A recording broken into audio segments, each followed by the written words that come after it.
Assalamualaikum warahmatullahi wabarakatuh. Shalom, Om Swastiastu, Namo Buddhaya, salam kebajikan untuk kita semua. Yang terhormat Bapak Ibu dosen, kakak-kakak pendamping asisten dosen, serta teman-teman yang kami kasihi. Perkenalkan, kami dari kelompok 8 yang akan membahas tentang edukasi kesehatan mengenai bahaya penyakit tuberkulosis kepada masyarakat di Desa Cilayung. Sebelum kami membahas lebih lanjut, perkenankan kami untuk memperkenalkan diri kami terlebih dahulu. Perkenalkan, nama saya Arya Sananta dengan NIM 165241151 dari kelompok 8 sebagai ketua kelompok. Halo semuanya, perkenalkan nama saya Arga Wisasa dengan Darham, biasa dipanggil Arga, dari Fakultas Sekolah Teknik Elektro dan Informatika Komputasi dengan NIM 1962447 dari kelas 34 kelompok 8. Halo semuanya, perkenalkan nama saya Zaki Rehan Nugraha dengan NIM 1624247. Perkenalkan, nama saya Teresia Risma Lisbuan dari kelompok 8 dengan NIM 165244159. Untuk latar belakang, yang pertama, TBC adalah penyakit infeksi dengan tingkat prevalensi yang tinggi, dipengaruhi oleh kebiasaan merokok dan lingkungan yang penuh bersih. Yang kedua adalah pemerintah menargetkan 90% eliminasi TBC. Dalam hal ini, masyarakat harus dilibatkan dalam program penyuluhan guna meningkatkan edukasi masyarakat yang rendah mengenai bahaya TBC. Yang ketiga, adanya risiko peningkatan kasus TBC. Dalam hal ini disebabkan oleh lingkungan yang kurang bersih. Gambaran umum masyarakat yang pertama, mayoritas warga berumur 25 tahun sampai dengan 45 tahun dengan jumlah 1.526 orang. Yang kedua, mata pencaharian warga pada umumnya sebagai buruh tani. Yang ketiga, 250 orang menerima kartu Jamkesmas atau Jamkesda, sedangkan 50 orang lainnya menerima BPJS. Yang keempat, mayoritas masyarakat masih memiliki kebiasaan buruk, yaitu membakar sampah dan membuang sampah sembarangan. Dalam program kami memiliki 4 rumusan masalah. Yang pertama, bagaimana pengimplementasian nilai Pancasila sila kelima dalam program ceria. Yang kedua, bagaimana cara meningkatkan pengetahuan masyarakat mengenai TBC. Yang ketiga, bagaimana cara meningkatkan taraf kebersihan lingkungan. Dan yang terakhir, bagaimana caranya untuk memenuhi keterbatasan fasilitas kesehatan. Manfaat dari kegiatan yang kami lakukan di Desa Cilayung, yang pertama, masyarakat menjadi lebih teredukasi tentang bahaya penyakit tuberkulosis. Yang kedua, dapat meningkatkan taraf kebersihan lingkungan di Desa Cilayung. Yang ketiga, memperbarui dan melengkapi standar fasilitas kesehatan di lingkungan Desa Cilayung. Kelompok kami juga memiliki 2 tujuan dalam melaksanakan program ini. Yang pertama, 80% dari partisipan teredukasi mengenai TBC dan pola hidup sehat. Yang kedua, 90% dari populasi bayi baru lahir hingga umur 1 bulan atau 2-3 bulan mendapatkan vaksin TBC. Untuk metode pelaksanaan, kelompok kami membagi menjadi 2 bagian.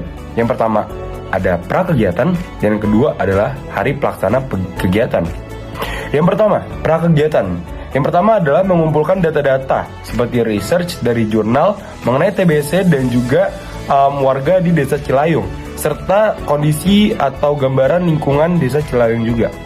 Kemudian setelah kami mengumpulkan data-data dan research, yang kami lakukan adalah kami melakukan survei langsung ke Desa Cilayung. Tujuannya apa? Jelas, untuk melihat kondisi sekitar dan juga untuk melihat akses jalan maupun tempat yang akan kami lakukan nanti di hari H. Kemudian terdapat mempersiapkan perizinan dan juga koordinasi dengan pihak-pihak terkait seperti kepala desa, narasumber, dan pihak-pihak lainnya. Yang terakhir, kami mempersiapkan fasilitas maupun barang-barang yang kami perlukan untuk kelancaran hari H nantinya. Kemudian untuk hari H-nya sendiri, itu pertama kami akan melakukan sesi sambutan kepada warga. Dan juga terdapat pemaparan singkat juga mengenai TBC. Selanjutnya akan diisi oleh penyuluhan oleh narasumber mengenai TBC dan juga bahayanya serta penanganannya. Pada sesi ini intinya lebih spesifik mengenai TBC dan juga pengaruhnya dan segala macam. Kemudian juga terdapat demonstrasi oleh alat peraga. Kemudian kami akan melakukan vaksinasi BCG kepada warga yang dilakukan oleh pihak Puskesmas DTI Jatinangor. Kemudian yang terakhir adalah tempat sampah atau bank sampah dengan tujuan agar dapat meningkatkan tingkat kebersihan pada desa Cilayung. Oke, jadi untuk RAB atau rencana anggaran biaya, kelompok kami membagi menjadi 3 kondisi. Yang pertama adalah jika kondisinya optimis, yang kedua realistis, dan yang ketiga adalah pesimis. Untuk optimis sendiri, kami terdapat beberapa sektor bagian pembiayaan.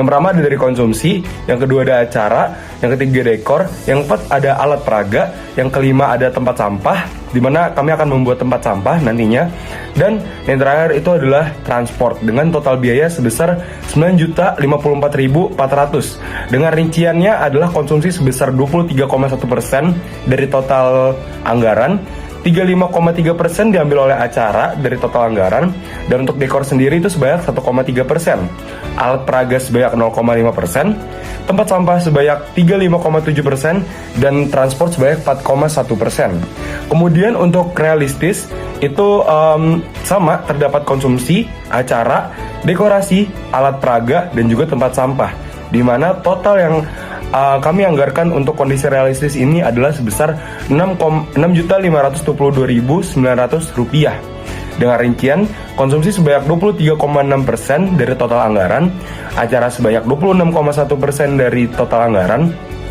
dekorasi sebanyak 1,1% dari total anggaran. Kemudian terdapat alat peraga yang dimana ini lumayan kecil dibanding sektor-sektor pembiayaan lainnya, yaitu sebanyak 0,25% dari total anggaran. Kemudian terdapat tempat sampah yaitu sebesar 48,9% dari total anggaran. Dan yang terakhir itu terdapat kondisi pesimis, di mana terdapat sektor konsumsi, acara, dekorasi, alat peraga, dan juga tempat sampah. Dengan total anggaran yang kami anggarkan untuk kondisi pesimis ini adalah sebanyak Rp3.117.000. Dengan rinciannya adalah 12,8% diambil oleh konsumsi, 6,4% diambil untuk acara, dekorasi sebanyak 1,3%, alat peraga sebanyak 0,4%, dan tempat sampah sebanyak 79%. Dari berbagai sektor-sektor biaya tersebut, kami tentunya mengurangi sesuai dengan kondisi yang ada.